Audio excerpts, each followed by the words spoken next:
Hi, and you're watching Tom's Garage, and I'm Tom, and today we're going to be taking a look at the 2020 Lexus NX 300h Hybrid, so stay tuned for this video.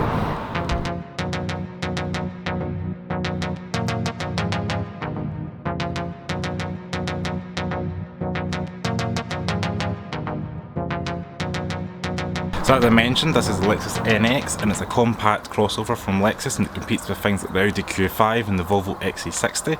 This particular NX is NX 300h and it's finished with the premium pack, and the paint is actually called Mesa Red, and I think it's a £670 option. I'll show you some clips of it in the light, but really it really pops in the sunlight. I quite like the metallic flakes, and Lexus in general really do quite nice paints. I think Sonic Titanium is actually one of my favourite paints out there. So let's start off with the front of the car. So look at the front end of the car. We can see it's largely unchanged from since it came out in 2015. We've got the large spindle grille that's been very controversial. However, it has increased Lexus sales, so we can't really doubt it.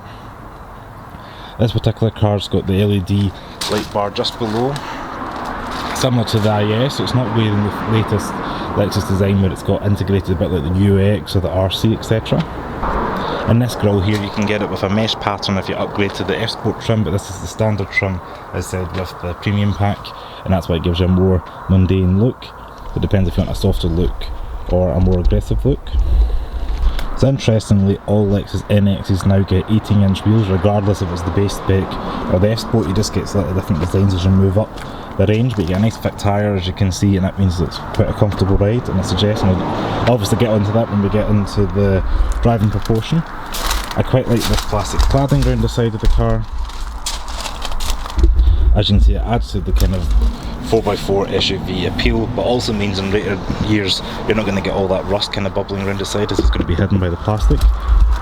Lexus do nice two-tone wing mirrors, so you can get their chrome strip there and your body colour up there. I think that's quite a nice design feature Lexus have been adding recently. So there's a couple of ways you can open the boot of the car. You can either get your key fob out and tap it, or you simply tap the button underneath the L badge.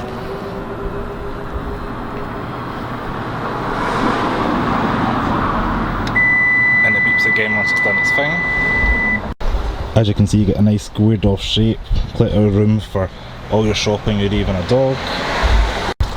This particular model has been fitted with the optional Lexus rubber mat. Get the Lexus branding and little L's all throughout it, but this means you're not going to get the carpet all dirty, which is quite nice.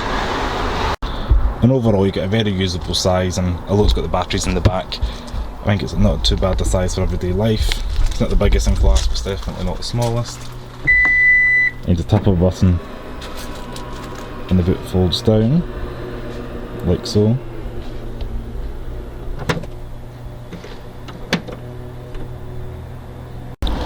So part of the premium pack you do get keyless entry, so you can touch a button, lock and unlock the car, like so. Open the door, just let the hot air out. It's about 24-25 degrees today when I'm filming, so rare occasion. As you can see, upon entry we get nice Lexus floor mats with the Lexus NX into this, the rubber here. This is obviously optional rubber floor mats because there's the real fabric ones, Lexus sills. And again, you can just have a quick look at that paint. I think it's just amazing in the sunlight. Hopefully it comes through in camera, just the kind of glitter and shimmer in the metallic pieces. We start off in the door panel, the least exciting part of the interior, but you've got some stitched plastic, a little bit of metal trim. All this is kind of soft damped plastic, and a little bit of leather padding down there where your arm's going to be. Electric windows all round, your electric auto wing mirrors you can fold in and out, like so, and left and right adjustment, and child lock obviously if you needed that. You got a little bit of a storage down there, but again, probably fit a small bottle and maybe like a wallet or something, but it's not really the deepest or the best design for there, but overall it's handy. This particular car is fitted with the man-made black leather seats. You can get various colours like browns and creams, but the black's probably the best for resale value and easiest to keep clean. As you can see, we've also got electric adjustment for the driver's seat. And again, the materials, just when I'm touching them, quite soft, but you do feel they're a bit man-made. They're not as soft and kind of robust feeling leather as you would get in, say, a proper leather car, but you can get that as an option in the highest trims. To jump into the car, bang my knee there, but anyway. The brake, push power stop, steering wheel comes down towards you, everything starts to light. Obviously being a hybrid, it's using an electric power system straight away. You get a nice Lexus display and infotainment there.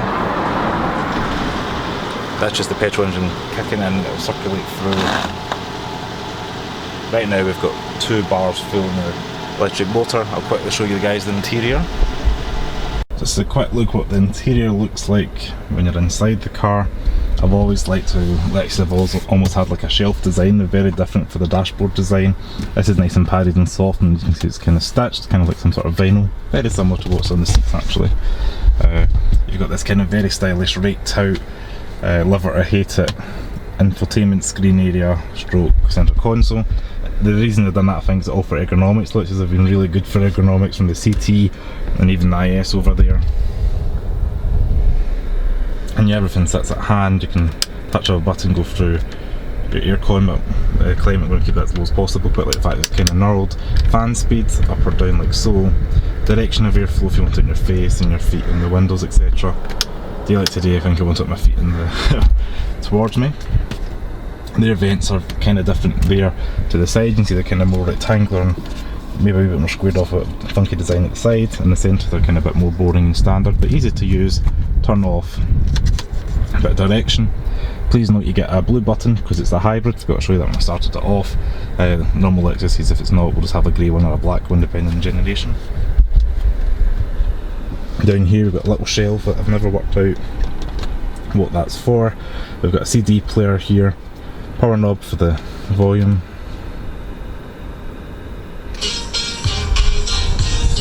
And the standard system's not too bad. I would recommend the Mark Leveson sound system, just because you get more speakers and tweeters and things, and it just sounds that little bit better. I've got Mark Leveson in 2 of my cars, and Mum's got it in her IS, and it definitely is worth the upgrade, so I would recommend getting that.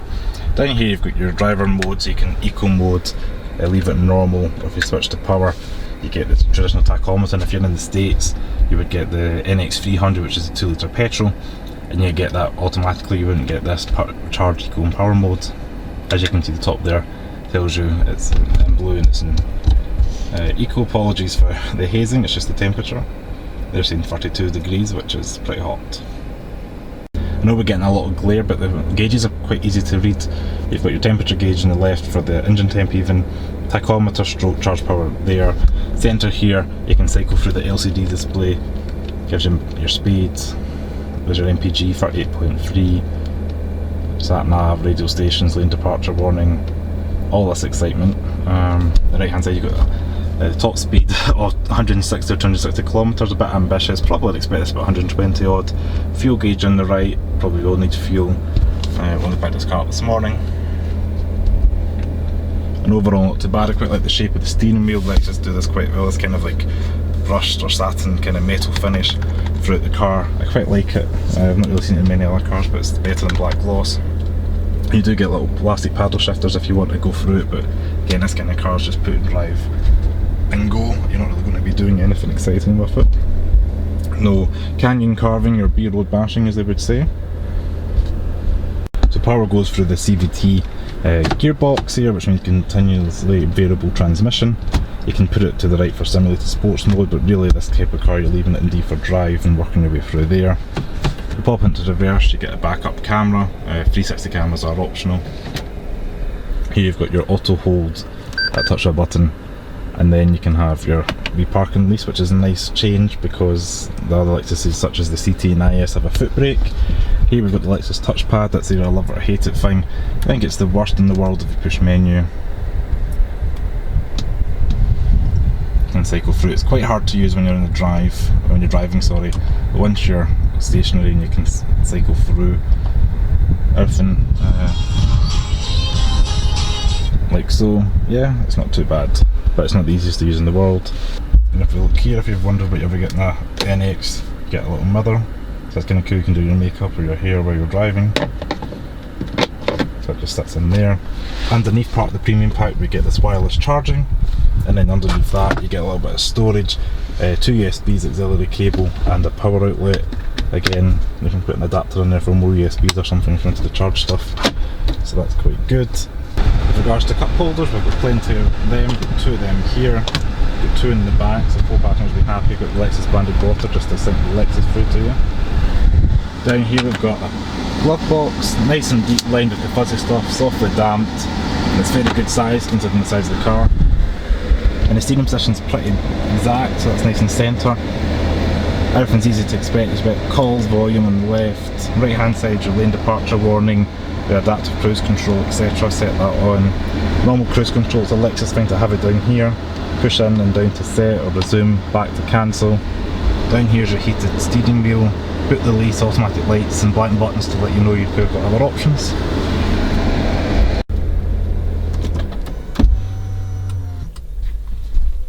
So the NX is priced from £35,000. This particular car, as I mentioned, is fitted with the premium pack and optional paint. So this particular car is just over £39,000, and down the configurator that's coming out at £39,985.